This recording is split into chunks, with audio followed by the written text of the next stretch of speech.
ನನಗೆ ಆ ವಿಷಯ ಮಾತಾಡಿದಾಗ ಯಾವಾಗಲೂ ಎಮೋಷನಲ್ ಆಗ್ಬಿಡ್ತೀನಿ. ಬಿಕಾಸ್ ಇದು ಗಿಲ್ಟ್ ಕಾಡ್ತಾ ಇದೆ ನನಗೆ ಇವತ್ತಿಗೂ ಆ ಗಿಲ್ಟ್ ಕಾಡ್ತಿದೆ ತೇಜು. ಅಂದರೆ ನಾನು ಎಮೋಷನಲ್ ಆಗಿಬಿಟ್ರೆ ನಾಟಕ ಅಂತ ಅನ್ಸ್ಬಿಡುತ್ತೆ, ಅದಕ್ಕೆ ತಡ್ಕೊಳ್ತಾ ಇದ್ದೀನಿ ನಾನು.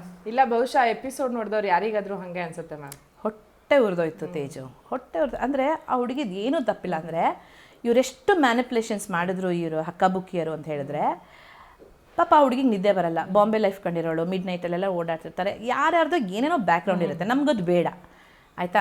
ನನ್ನ ನಿದ್ದೆಗೆ ತೊಂದರೆ ಆಗ್ತಿದೆಯಾ, ಕೂತ್ಕೊಂಡು ಸಮಾಧಾನಕರವಾಗಿ ಹೇಳ್ಬೋದಾಗಿತ್ತು. ನನಗೆ ಅದು ಗೊತ್ತಿಲ್ಲ, ಯಾಕಂದರೆ ಒಂಟಿಗಳ ರೂಮ್ ಬೇರೆ, ಏನೋ ಡಿಸ್ಟರ್ಬ್ ಆಗ್ತಿದೆ ಅದು ಇದು, ಆಮೇಲೆ ಇವರೇನೋ ಕಂಟೆಂಟ್ ಕೊಡಬೇಕು ಅಂತ ಏನೇನೋ ಪ್ಲ್ಯಾನ್ ಮಾಡಿದ್ದಾರೆ, ಇದು ಯಾವುದೂ ನನಗೆ ಗೊತ್ತಿಲ್ಲ.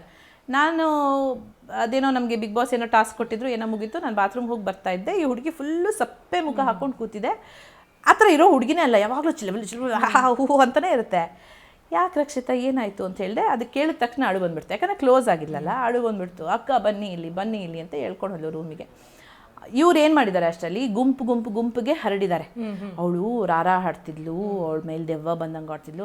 ನೀವೆಲ್ಲ ನೋಡಿದ್ದೀರಾ ಗೊತ್ತಿಲ್ಲ ಹಾಗೇನೆ, ನಾನೇನು ವಿವರಿಸೋ ಅಷ್ಟಿಲ್ಲ, ಇದೆಲ್ಲ ಕತೆ ಕಟ್ಬಿಟ್ಟಿದ್ದಾರೆ. ಅವಳು ಹೇಳಿದ್ಲು, ಇವಾಗ ಎಲ್ಲರೂ ನನ್ನ ಮೈ ಮೇಲೆ ದೆವ್ವ ಬರ್ತಿದೆ ಅಂದ್ಕೊಂಡ್ರೆ ಏನು ಮಾಡ, ಅದು ಇದು ಅಷ್ಟು ಮಾತುಕತೆ ಆಯಿತು. ನಾನು ಹೇಳಿದೆ, ಯಾರೇನಾದರೂ ಅಂದ್ಕೊಳ್ಳಿ, ನಿನಗೇನಾಗಬೇಕು, ನಿಂಗೆ ಹಾಡಬೇಕಾ ಹಾಡು, ಡಾನ್ಸ್ ಮಾಡ್ಬೇಕಾ ಮಾಡು, ಯಾರಪ್ಪನ ಮನೆ ಗಂಟು, ಅದು ನಮ್ಮನ್ನು ಬಿಟ್ಟಿದ್ದಾರೆ ಬಿಗ್ ಬಾಸ್ ಮಾಡಿ, ನೀವೇನು ಮಾಡ್ತೀರೋ ಮಾಡಿ ಅಂತ.